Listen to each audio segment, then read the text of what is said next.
Hello and welcome to the inaugural episode of Har Gal with Haryal.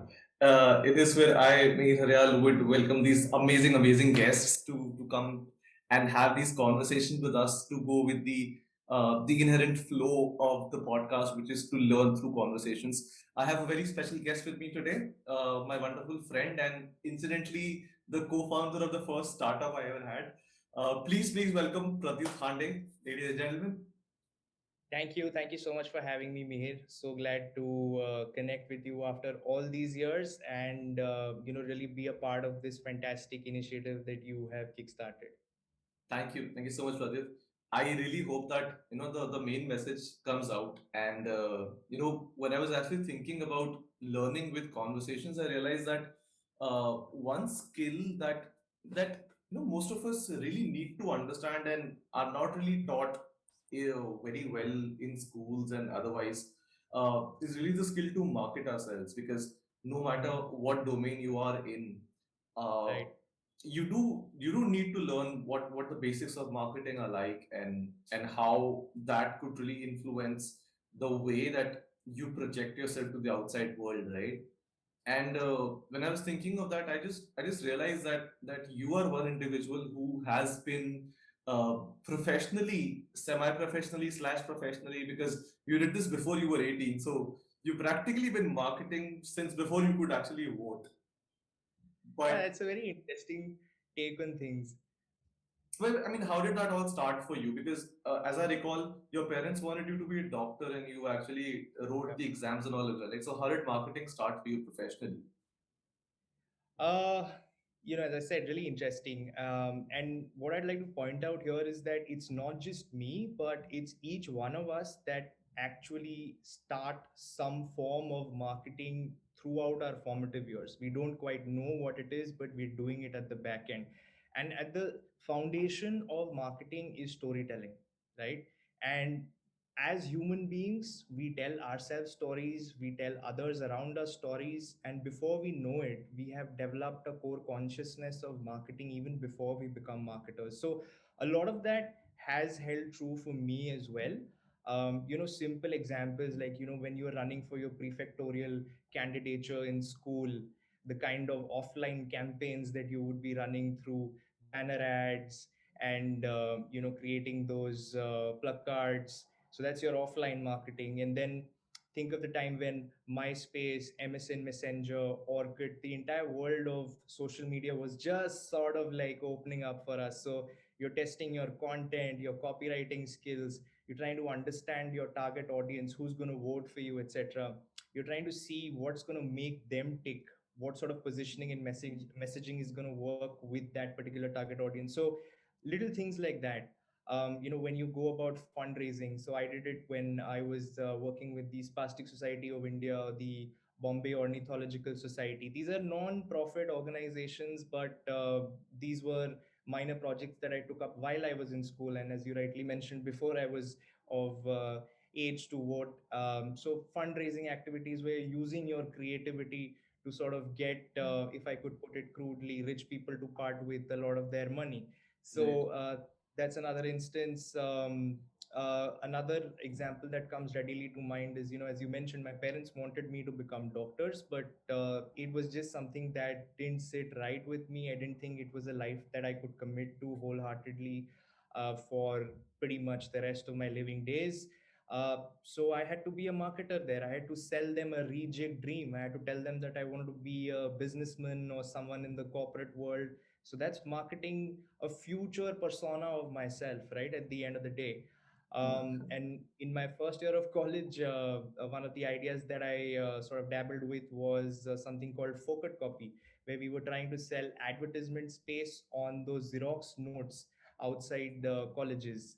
So, little things like that. We don't realize it, but we've been doing it for a really long time.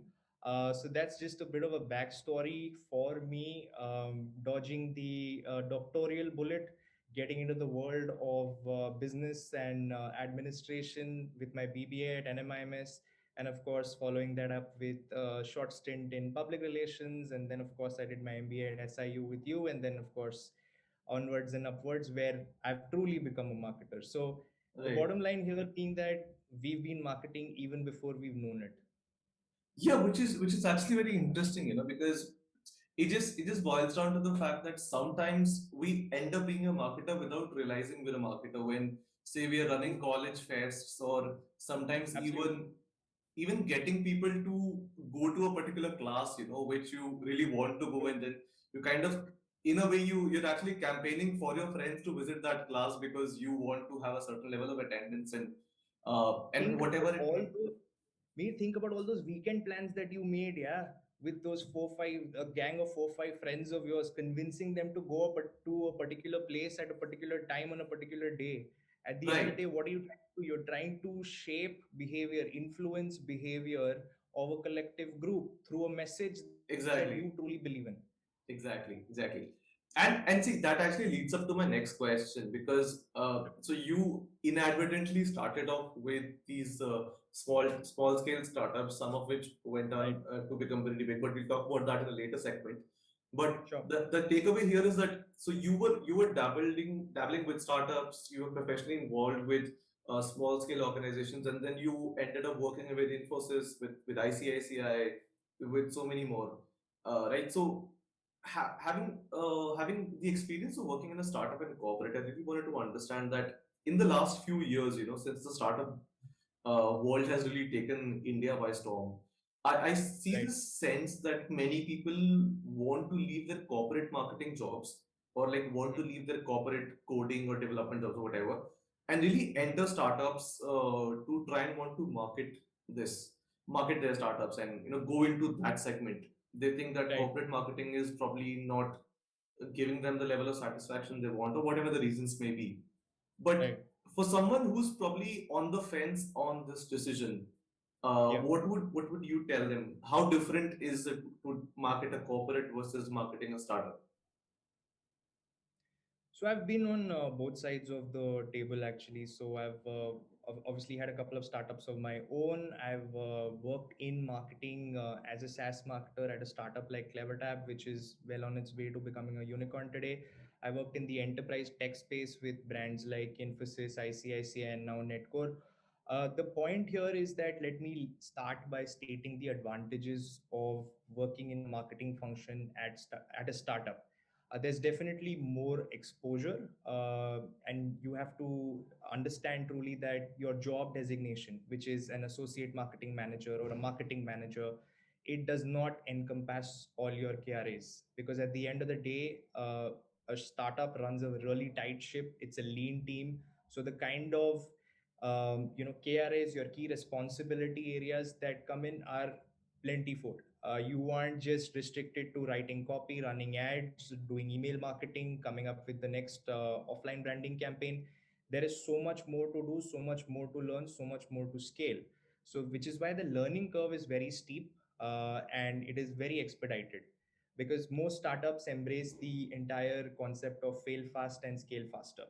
So, Right. from a learning standpoint, that is really, really important. Also, because there is so much more on your plate, there is more accountability that comes to the table. Right. So, which means that there are a whole set of challenges that come with that.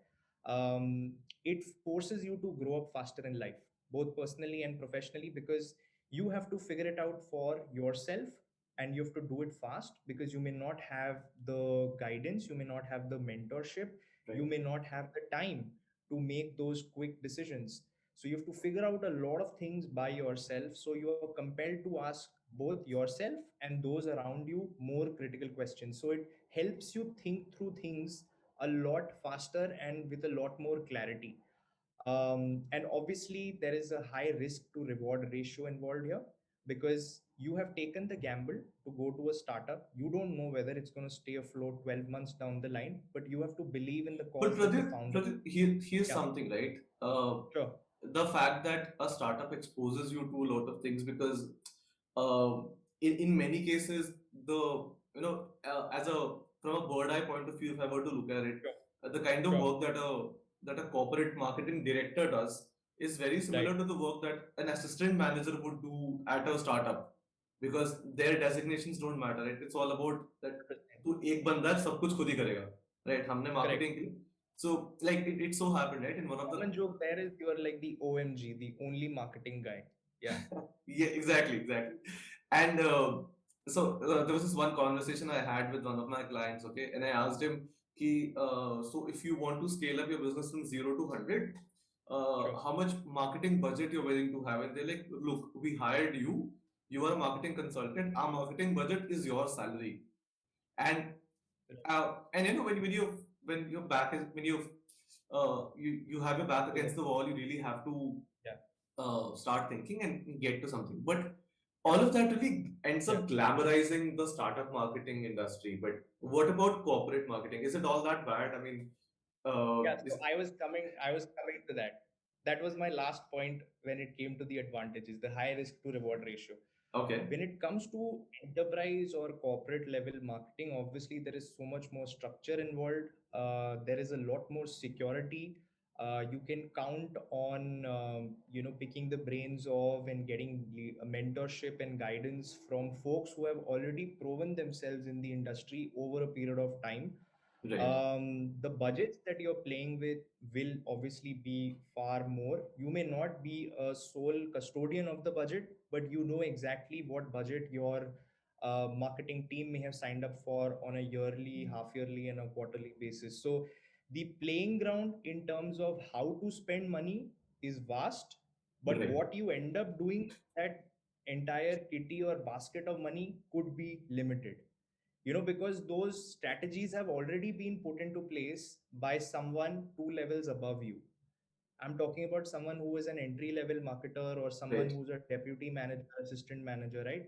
You are not in a position to call the shots, which is a good place to be at because you need to learn, as you go step by step as well.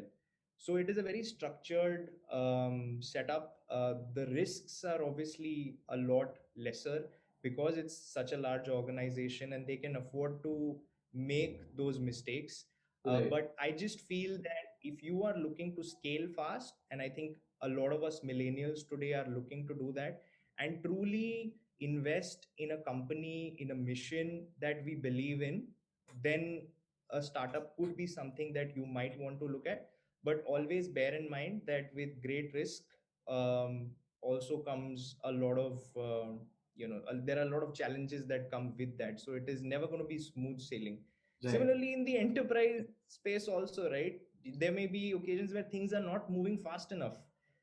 You're sitting on approvals for a month, month and a half. Your agencies haven't been paid. I see you smile because so I can Right. see that you relate to those challenges as well. So it's never smooth sailing on in either sea or ocean. You have to figure out what is the best fit for you, and also what your personality is aligned to. Right. Also, what life cycle stage you're at. Are you fresh out of MBA? Are you, have you just gotten recently married? Have you started a family? So various factors are going to dictate which boat you put your foot into. So, let's just look at your marketing experience as one big segment, okay? Sure. And if you look at all the Sure. marketing campaigns that you've ever been involved with, let's talk about that because uh, one thing which is really common Right. between no matter who you're marketing for is the campaign that you run for them to achieve their end goals. What is that one marketing campaign which you think probably spectacularly blew up in your face? You were Right. embarrassed of, you didn't really Right. like then, but now that you have spent so many years in the business, you really like it, and it's a key learning for you. Hmm. Okay, so a little bit of background here. I work for a company that actually basically builds software that helps a lot of consumer tech brands in the e-commerce, food tech, travel tech space to essentially do customer engagement and retention. So across Okay, channels. okay, That's essentially a software that can help these businesses understand each individual customer, like you and me, sitting in different parts of India, different parts of the world, and figure out how to engage with them better across digital channels, simply put. right, Now, in such a scenario, because there is a data angle to it, because there is a tech angle to it, and now there is an AI angle to all of this, right? So, a right, campaign that we recently did about 4.5, 5 months ago was the launch of our AI engine, because at the heart of any SaaS company that sells solutions like customer engagement and retention, AI is now more than just a buzzword. It becomes Right. foundation to their success. So, I, as you know, I'm a big believer and admirer of puns and quirky copy. So I made it, I focused too much on the quirky aspect. I didn't want to, sort of shed too much light on the tech aspect of things. So Right. what I did was I ended up alienating the target audience. My target audience are CMOs and CTOs who are not looking for fluff and quirk, but they're Right. looking for actual gilt edge technology that's going to help them solve those problems at scale. So Right. in a lot of ways, saying something like hello from the AI side, or II captain, which is AI captain, Right. it sounds good on paper and it gives you a momentary high, but when you see that those emails are not getting opened or those ads are not getting clicked upon, you realize that you have actually not hit bullseye at all with a campaign like that. So to be honest, I took my eye off the basics in this case. Or I your alienated my target your audience. or you mean your AI of the basics. Sure, sure, let's go I with that. I of And the I basics. got Yeah. right. So, I can see your mind churning those puns now. And I got my positioning wrong because at the end of the day, the way you position a tech component of a larger complex product is very key to you actually opening doorways when it comes to, sort of getting new customers on board. So that's a campaign that I'm not entirely thrilled about, and obviously I've learned and grown since post that. sure. So let's make this a teachable moment, right? Uh, Sure. Incidentally, for softwares that are selling to enterprise for multi-million dollar solutions, uh, if you look around, there are actually a lot of them, Correct. both in the startup and corporate space, right? And I think every day they face the Absolutely. exact same question: How exactly do we put our message across? So, would you like to say Correct. present some sort of a structure to them? I mean, these are say 5 things you could follow, or this is a good checklist to maintain when something like this is happening for you. When you're looking to position a product or take a product to market, Go to market strategy. honestly, I mean, you really need to keep it simple. Everything boils down to understanding something that we call the ICP, or ideal customer persona. Right. uh, Understanding not just their job designations and roles and which companies that they work at, but understanding how they go about the entire decision making process.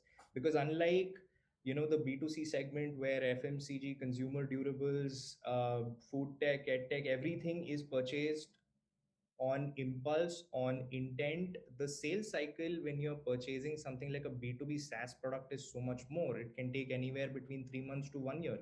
So understanding what motivates them to take those decisions this way or that is really critical to positioning a product in a particular market. Also realizing what their pain points are. Very often what happens is when you have built a product like a software, you are basing the product on some assumptions that these are probably 2 3 challenges, because we've had a few conversations with existing customers and that's what they've said.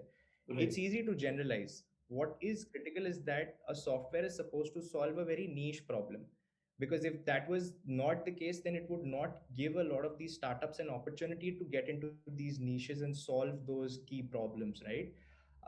So understanding that generalizing pain points is a strict no-no. You really have to dig deep and understand, even if it is a generalized pain point, what is it actually? When someone says, I'm having a customer engagement issue, is it because their email rates, email open rates and click-through rates are low? Is it because their push notifications, if it's a mobile app, I'm giving you these examples in the Sure. context of customer Sure. engagement.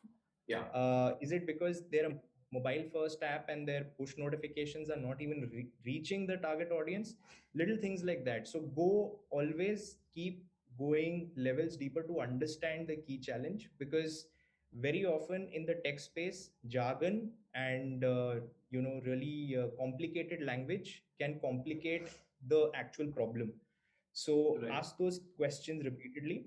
Third is I would say that always prepare both, and in the software or B2B SaaS space, pretty much everything happens digitally, right? Discovery of the product, awareness, nurturing, and then getting them to eventually purchase the product because it is intangible in nature to begin with, right? So we need to have a healthy balance of both a paid and organic marketing strategy. And there are various levels to that depending upon which geographies you're entering, etc. But I would say these three things, if you get right, it will really simplify your strategy and help you plan through the tactics better. So to summarize, the three things would be number one, to understand the ideal customer persona. Number two, to understand their pain points, and then using this, reach out to them through both organic and inorganic means. Then, Yeah, I simplified it as much as I could, but you know as well as I do, there are so many more complex layers to that. but see, I mean, the underlying idea behind the entire podcast is that somebody who's listening to this could really build from your experience as well on it, and incidentally, that is what most of marketing is about, right? Learning from somebody else's experience. Sure. Which takes me to my next question about wanting to learn marketing, really, Right. right? So we see a lot of people around us Hmm. who are in the marketing space, probably who do not have a marketing degree as well, and they're doing phenomenally well for somebody who doesn't have a degree. So Right. now, for someone who's wanting to learn marketing better, what would you say is the Right. key difference between going for a full-time MBA or Masters in Marketing program versus learning it off of YouTube or Coursera, for that matter? All right, very interesting question. So let's break it down. Now, why do people actually do an MBA? For two reasons, and the second reason leading to the first. I mean, now level two reason is obviously to get a thappa, essentially speaking. Learning leading to thappa, leading to job, if I could simplify it like that. Right, um, but that's never guaranteed, and it's even less guaranteed in today's market, because of the fact that there are MOOCs available, there are edtech platforms that are curating and getting courses out specifically within marketing. So it's not just a marketing management course alone. You have digital marketing, you have AI and marketing, you have various levels of and sub functions of marketing that have dedicated courses. There are content, there is free content available on platforms like YouTube as well. right, Now that sort of content will help you develop a foundation in your niche. You know, right, if you've decided that I want to be a digital marketer in e-commerce, there are folks sitting out there, freelancers, current freelancers or consultants who have spent 8 to 10 years in the e-commerce industry. They know their stuff. They're creating curated content only for digital marketing in e-commerce or scaling an edtech platform. So there are right, niches and micro niches that are developing, but it's important for someone who is looking to, you know, get into this field to have clarity about what they want to do. If they're still not convinced, then obviously you might take the safer route and the more expensive route and actually end up investing in an MBA. An MBA is something that's going to give you a foundation of learning, but always remember that that learning may not be 100% relevant and timely and contextual. Think about right, it this way, Mir. When we did our MBA, the economy was just coming back on track post the entire recession of 2012. Right? right, We felt the after effects of it well into 2013 and 14. right, And what we were taught during our MBA did not quite reflect the actual on ground socio-economic and macroeconomic reality of the world. right, So, but what happens with these, you know, real-time edtech platforms or these MOOCs or even these other resources that a lot of industry practitioners and freelancers are curating is that they are responsive to what's working and what's not working in the industry currently. So it's a, you know, trade-off that needs to be made depending upon where you are in life, what your objective is, and how much clarity you have. You know, right. sometimes it's important to know what you don't want to do. Sometimes it's important to know what you want to do. So I mean, honestly speaking, that's my take on that. But Right. if I could just add an addendum there, Mhm. there is no replacement for on ground, on the job exposure. You can Right. get your knowledge from whichever source, but your harshest teacher is life itself, because exposure leads to experience, leads to expertise. So honestly speaking, that's what it comes down to. But your level one question is what I answered previously. Sure. So let's try and put this into a perspective, okay?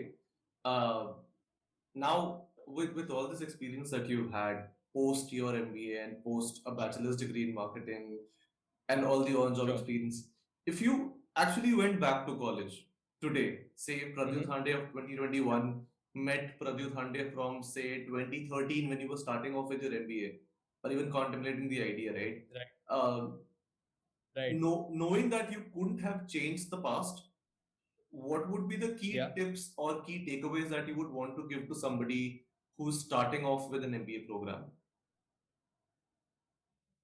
Okay. On a lighter note, probably A, grow a beard if your college allows you to. Oh, right. Unfortunately, our college didn't. So that's a jab at our college. Yeah. Yeah. But still, I Well, mean, if yeah, I'm choosing my platforms. Anyhow, um, I think like maybe 4 or 5 points that come readily to mind is when you are doing your BBA or your MBA, you are trying so desperately to expose yourself to different activities in a very short span of time. So you're doing B right. school competitions, you're doing quizzing, you're doing debating, you are looking at B plan contests, you are looking at starting up on your own, multiple things. So what happens is that you spread yourself too thin. So one Okay. thing that I would tell myself is that maybe choose, expose yourself to a lot of different things, but start prioritizing and reducing that list, and maybe reduce that to maybe 2 or 3 top things that you want to do or learn or take out of those couple of years. So definitely learn the basics of something that I have gotten exposed to over the years called deep work. I Okay. recommend everyone who's listening to this episode to check out Deep Work by Cal Newport. It basically talks about how immersing yourself in your daily work, whether it's professional, personal, side gigs, hustles, whatever that you're doing, you Right. have to truly immerse yourself in that to develop focus and achieve something that we called eudaimonia. Eudaimonia is basically the highest potential at which you can perform as a human being, which means that if Okay. you want to excel in life, put in the work, go deep, and restrict the number of distractions that you have. So, the importance of deep work is what I'm trying to get at. Point number one. Number two would be actually not just relying on my personal opinions. If you Hmm. remember, right, there was, very often I look back and think that I probably felt a little too self righteous, and I did not have enough data points to take a lot of decisions in life, but I had too much faith and belief in my own opinion and viewpoint, which meant that Right. sometimes I didn't make the wisest decisions. I did not take other people's opinions and inputs into account. So there is this framework that I now live by called strong opinions weakly held. So it's okay to have strong opinions, but also hear other people out, listen to what they have to say, because no Okay. one will have nothing to contribute. So this is again something that really helps as a marketer, as a leader moving forward. Realize that the world is never as black and white as you think it is. You Okay. need to take more inputs, information, insights into consideration before you make a decision. So never believe you're the smartest guy in the room. But but Go but on. then but then so Yeah. if the idea to I mean say Hmm. if you're starting off with a B school or with a professional degree, even if it's outside of marketing, Sure. you're doing a professional degree, Sure. and if the logic of deep Sure. work is to really reduce all the distractions around you Yeah. and focus on deep working only. How do you do that when you're listening to everybody else's opinion? I mean, like, how do you reach that level where you're able to filter, but yet take in as much input as possible? That's an interesting follow-up question. So when I talk about striking a balance between these two aspects, it's Right. almost as though in the quest to do deep work, do Hmm. not alienate other people's opinions or inputs. Because at the end of the day, while your graduate or postgraduate degree is a singular endeavor, you will Right. not be able to excel without a solid team in place. And I'm talking, when I say team, I'm talking about your peers, the folks whom you're interacting with, your group presentations, etc. Right? You cannot say that, okay, this is a B plan competition that we are taking part in. These are my thoughts. I think this is the right way forward. I think this is what's going to help us win that competition. Right. It's one way to think that. It's another way to say that, what you're saying is great, but I think this is right. So Uh-huh. it's a fine balance, but I think it's achievable. It may not be achievable that soon in life. What I'm trying to get at is, if I had a little more self-awareness, I would have started putting those things into plan way before and not learned harsh lessons later on in life. So those are a couple of things that I would have liked to change. And also the third thing would be invest more in people and networks, Right. because we don't realize it, but when we are studying, even like towards the end of our schooling life, 10th, 11th, 12th, college, post graduation, we are already in a rat race, and the rat race is already consuming us before we step into the real world. Right. So honestly, back then, if you really surround yourself with people whom you vibe with, people who are investing in you, be a giver, not only a taker. There's this concept by Adam Grant, giver versus taker, where Yeah. essentially you have to not be charitable when you're giving, but also learn to identify the people whom you want to invest in and build long-term equations with. So these Right. are probably things that I'm saying in hindsight. And it's also a function of how we are at that age and at what life stage. Right. But that's what they say. The gift of hindsight is always 2020. और ये तो काफी बड़ा वाला मार दिया, the gift of hindsight. नहीं नहीं यार, ये तो genuine saying है. अरे genuine, but still, like despite that, uh, Yeah. it's a big one. It's a big one. So let me shift focus to like the really Sure. hard hitting questions, right? And this is to do with Sure. the actual philosophy and existence of marketing. Marketers, Okay. from what I hear, are uh, are supposed to be What do you mean from what you hear? Dear, you're a marketer yourself. I know, and I still hear because I like how you have taken yourself out of the equation right now and you're looking at it like Buddha from the top. But okay, go ahead. yeah, but then I mean you can't self-analyze unless you're looking at yourself from a distance, right? So I tried to do that, okay, and many people call us the Go ahead. many people call us marketers, as the as the charioteers of capitalism, as people who are really the scheming minds behind this capitalistic brutality uh, that does exist to some extent in the world. I mean, that's a different discussion altogether about capitalism versus socialism and how brutal corporates can be. But it's often said that marketers uh, are the driving force behind this brutality, right? Because they are the ones who are looking at a profit building from their investments. In fact, there was this one conversation I heard. This one author I would like to quote here, but he wrote a book on startups and stock market and all, and he told of this one story. He said that Hmm. when Bata, the footwear company, wanted to establish themselves in a country in Africa, uh, which was not very well to do, they sent two Hmm. marketers over there, right? And the first marketer, Hmm. when he surveyed Canada, surveyed that Right. country, and he came back to Canada, he told his bosses that, boss, Right. I don't think this country is the right market for us. They barely have the Okay. right money to eat, and most of them walk around bare feet. So let's not let's not get into that zone. Maybe we look at other markets. Our products are not suited to them, Okay. right? And then this guy was fired Right. on the spot. So comes guy number two, who Okay. again surveys the same land, and then comes back and he says, "Boss, I've got an interesting opportunity for you. I Hmm. went to this country where nobody's wearing shoes, Hmm. and we sell shoes. It's such an amazing opportunity for us to Right. enter. All we need to do is just Right. create some low-cost shoes, right?"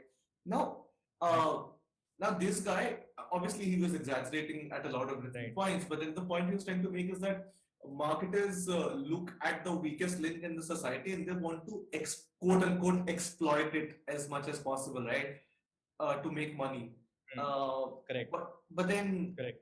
would you always say that a marketer is a capitalist, and then is there any way they could coexist with socialistic ideas as well? That's an interesting question, followed by a story, followed by a question. So I'm going to answer it more simply.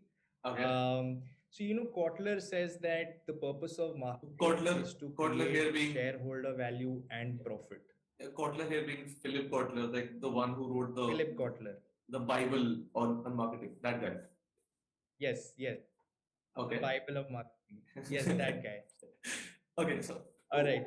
So basic, basically, what a marketer is trying to do is they have to approach the game through a capitalistic mindset to begin with, whether they like it or not. okay, So marketer is supposed to fuel consumerism. Consumerism basically creates demand, and demand is what essentially creates a capitalistic cycle at the end of the day. So if I had to break it down, a marketer is creating interest in products and services and is creating intent in the mind of customers to part with their money to buy that particular product or service. So at the end of the day, what are they doing? They are reshaping the entire law of demand. And that's what fuels capitalism at the end of the day. Consumerism, which fuels capitalism. Now, if you look at it through the prism of socialism, socialism is driven by the philosophy of collective welfare. Capitalism, on the other hand, is sort of fueled by the uh, on the philosophy of monetary currency and profit as such. So they are very much at odds. And for a marketer to operate in a socialistic mindset where everyone is equal, they want to offer the same products to all the customers, it actually kills core marketing as such, because it's defeating. The customers are also losing in a socialistic setup because they don't have too many products to choose from. So there is lack of competition, so everyone seems to be losing in a socialistic setup anyway. So I just feel that it's okay for marketers to have a socialistic bent of mind, to have an altruistic bent of mind, and this probably aligns with the not for profit organizations, a lot of the NGOs where you genuinely want to do good.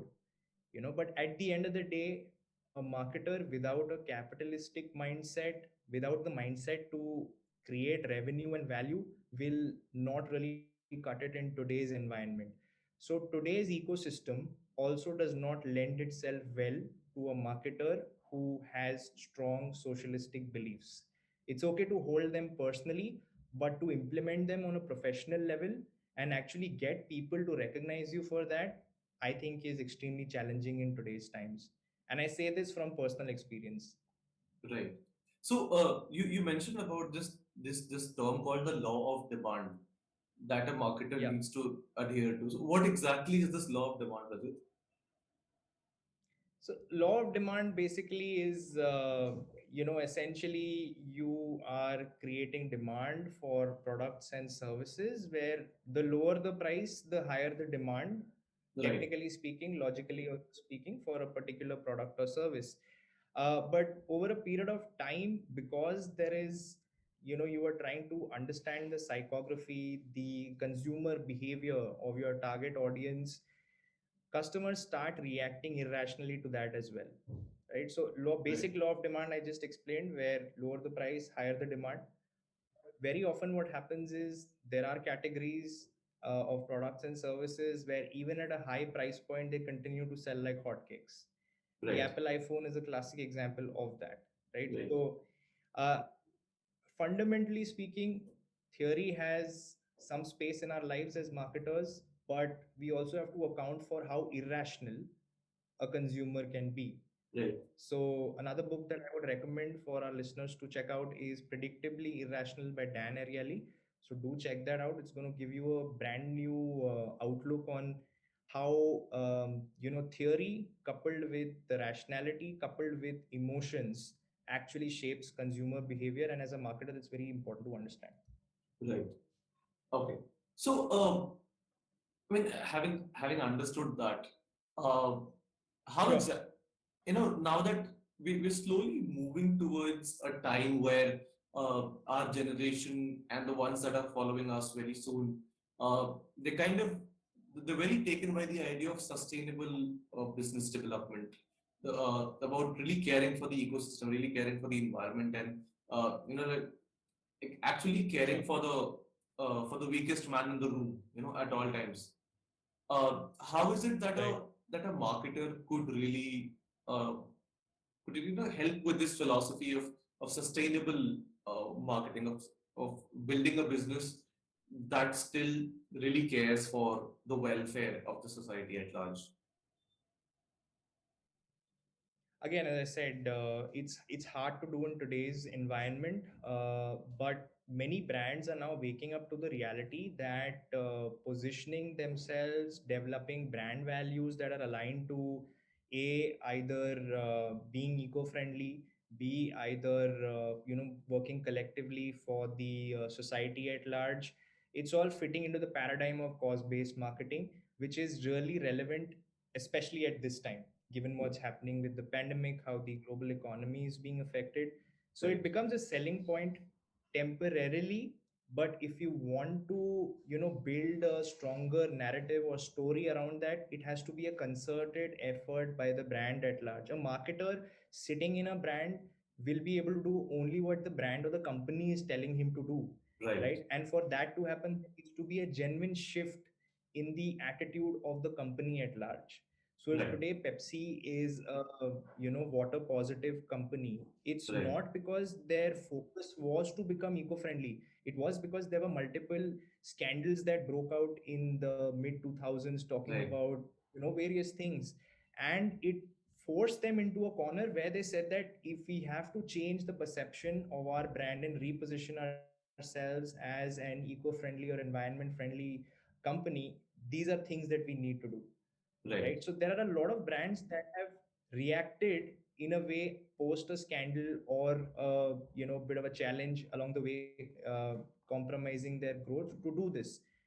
But there are brands that truly believe in this. A company like Tesla is not in the business of just making the next next best eco-friendly vehicle.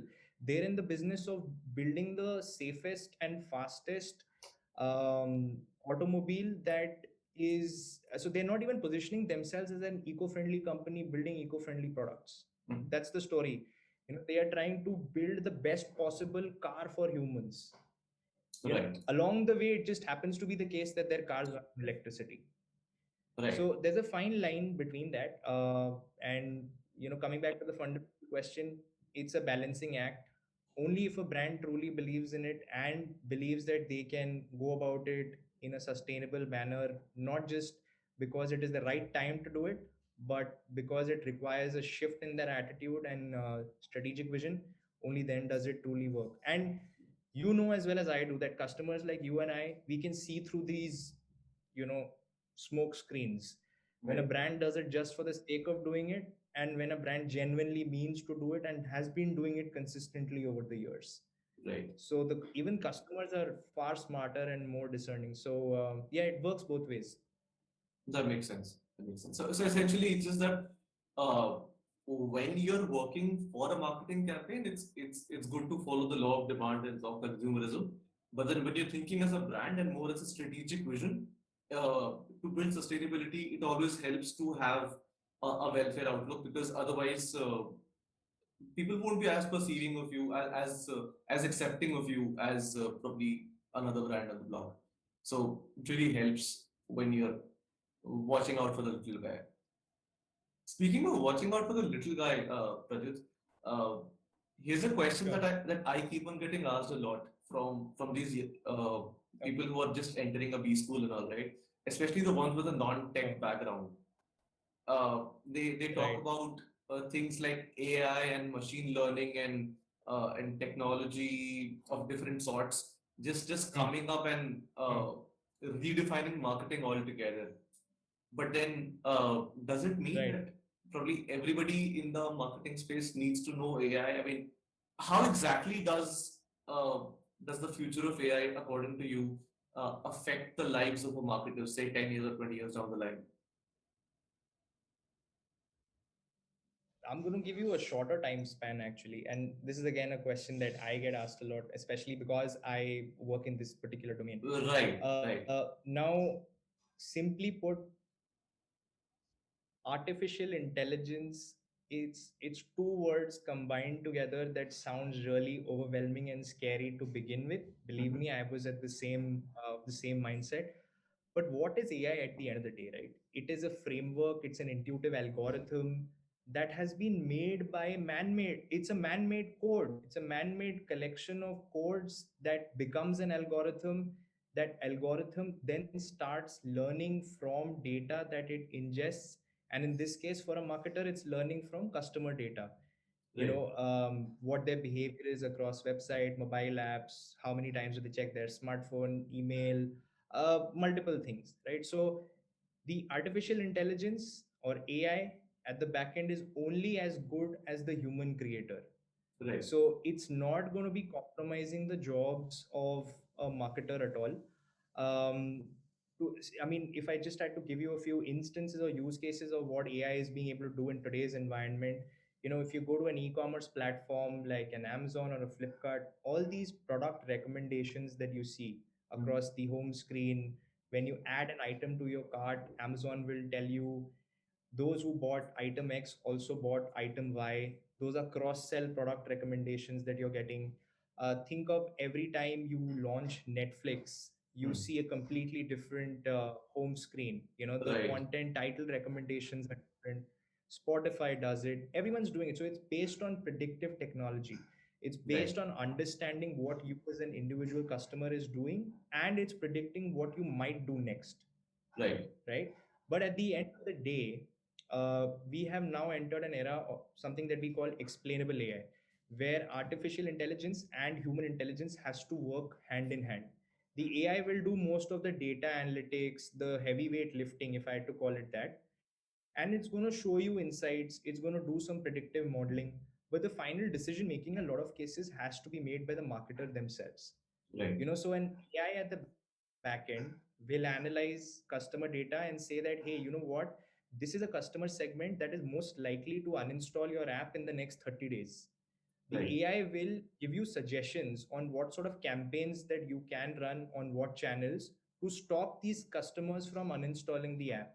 But eventually the marketer has to make that decision, right? The marketer will have to come up on the with the copy. I mean, you and I have both received emails like, hey, we miss you, it's been a while since we yeah, last seen you, things like that. So right, those are recommendations. AI has analyzed, understood that this is a customer segment most at risk, but the right, marketer has to then take the decision, right? So to be fair, it has to work hand in hand, also because AI cannot always accurately understand human emotions or context. Think about the last time you interacted with an AI based chatbot on Facebook Messenger or any of these apps. right. They cannot be able to understand the urgency of the situation. They Mhm, work off keywords that they're logging or natural language processing that they are built that's built into their algorithm, but they right, are not intuitive enough to understand human emotion, context, and relevance to some extent. right. So, as I said, AI and human intelligence, they've got to work hand in hand. It's going to reduce and simplify the lives of marketers. It's not going to replace marketers. That makes sense, and is very reassuring for myself as well. And I hope it is for our viewers. So essentially, you're saying that AI is a modern tool to empower marketers to do a better job Absolutely. in simple Absolutely. things. That makes sense.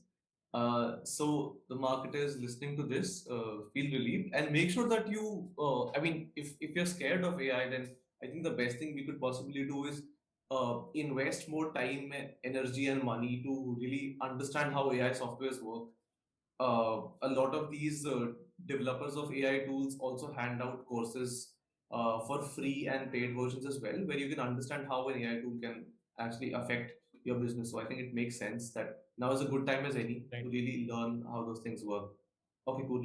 So, Pradyut, having covered that bit, uh, now one thing that I Sure. really wanted to do on this call was also to keep it exciting, kind of play a Sure. game with you.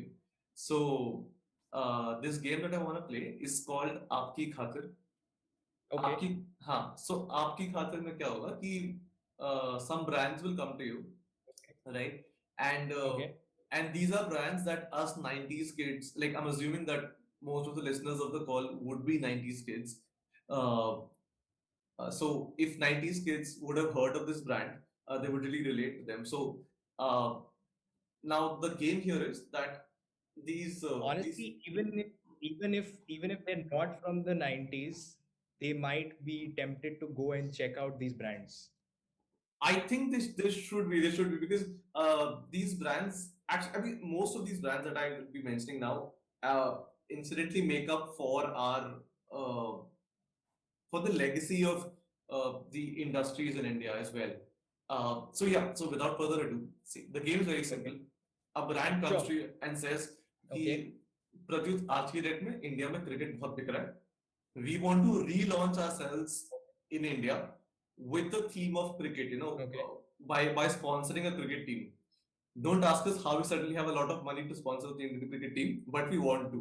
If Byju's can, we can. Love you, Byju's. Okay. Okay. ठीक है, Yeah. Pradeep, so welcome to Aapki Khatir. The game here is very simple. That Okay. I'll introduce some 90s brands to you. Uh, within 10 seconds, you have to answer with a brand campaign for them. Now, what these brands Okay. are trying to do is that they're trying to get back into the cricketing culture.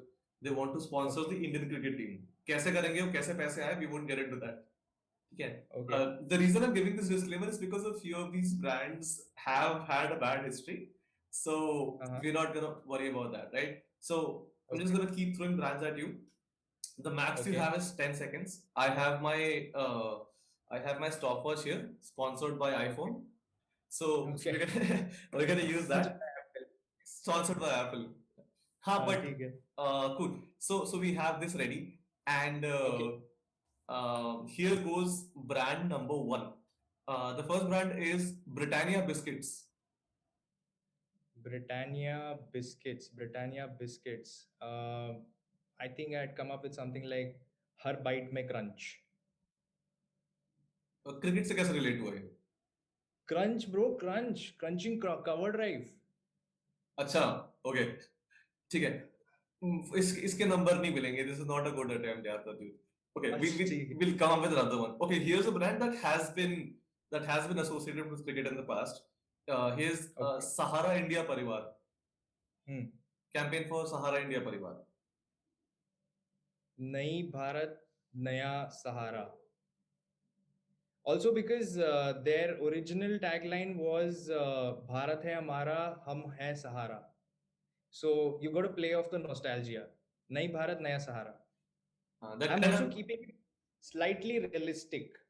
obviously we can't Otherwise, I just say could have come up. I mean, honestly, if I could have come up with "Is bar no scam," not getting don't get scared. इस बार no scam, neither in cricket nor in the business. So that would have been very historically accurate, but yeah, ठीक है. Good Okay. work here. Okay, the next one is, now I don't know if you remember it, but this is Gold Spot cold drinks. Yeah, I know it was one of the brands that Coca-Cola bought when they entered India. Right. So Gold Spot cold drinks campaign Gold idea. Spot, Gold Spot. The taste of nostalgia back on the field. Oh, back on the field. Nice. Yeah. Connecting the field to this. ठीक है. Let's keep the spirit हाँ. going. Another Okay. drink brand, Jumping. Godrej का एक brand आता था Jumping. Jumping के soft drinks आते थे. Jumpin juice. Jumping juice. Okay. Jumpin. Jumpin. Juice और fun का ultimate match. Oh, match. ठीक है. Good spirit going here. ठीक है. Another one which is kind of lost. आजकल भी मिलता है, वो बड़ा खराब सा मिलता है. मतलब बहुत कम क्वांटिटी में Okay. मिलता है. This is सिबाका toothpaste. Sibaka toothpaste. Sibaka toothpaste. Uh, आपका आपका oral care all rounder. ओ, ओरल केयर ऑलराउंडर. भाई मतलब फ्लो में आ गया, आपने लगा फ्लो में आ गया एकदम. I've got a couple more. I've got a couple. हाँ. Yeah, so Sibaka ka, I think original messaging was around strong teeth and fresh breath. So right. maybe if they want to, draw on that past messaging, they could come up with something like never run out of fresh breath or strong teeth for your team. But I think it still doesn't beat Apka oral care all rounder, full stop, not out. हाँ, oral care बस not up. ठीक है. Okay. Okay. चल ठीक है, apply this. Okay, now apply this to big Babool. वो bubble gum नहीं आती थी? Big big Oh, Babool. yeah. Big Papul, Kabhi Wicket, Kabhi Gum. ठीक है, ठीक है. Good one. Although I am not sure how practicable this will be. कभी wicket करेगा Hey, I वैसे. mean, honestly speaking, you're giving me 10 seconds. The guys who come up with हाँ. campaigns will have at least 10 weeks. A little more than this, sure. ठीक Yeah. है. Now this one's a little tricky because of the social impact of this as well. But this is ITC का एक brand था, Wills. Uh-huh. The cigarette brand, Well, Wills. If Wills wants to make a comeback, what would it say? Uh, smoke it out of the park. Okay, okay, that is a good one. It's ठीक है. it's not it's not a audience friendly message, but I'm going with हाँ. this one. Yeah, I mean, in all fairness, neither Pradeep nor I, we do not endorse smoking in any way. If you're listening to this, just doing this as a fun activity, and we're glad that a cigarette brand is not the sponsor of an Indian cricket team now, as they were back in the day. Uh, Yeah. okay. Having said that, the final bit that I have for you is a scooter brand called Kenstar Okay. Scooters. Kenstar made scooters. हाँ हाँ. Kenstar scooters. When mileage trumps speed. So it built the campaign around talking about how even in the era of T20, you still have to be reliable, you still have to be consistent and stuff like that. हाँ. So that will be when mileage builds speed. ठीक है. But I mean, in all of this, मेरे को वो बड़ा अच्छा लगा. सिबागा का Acha. बड़ा अच्छा लगा. Thanks. You're all rounder. I mean, as a real campaign, like I could actually see that as a real campaign. But smoke it out of the park, तो next level था. Really like that. Will. Right. Awesome, man. So actually, that brings me to the end of the podcast recording. Thank you so much, Pradyut, for answering all of my questions. I realize that a few of them actually put you on the spot, but thanks for being such a sport about it. It's been a pleasure. It's been a pleasure.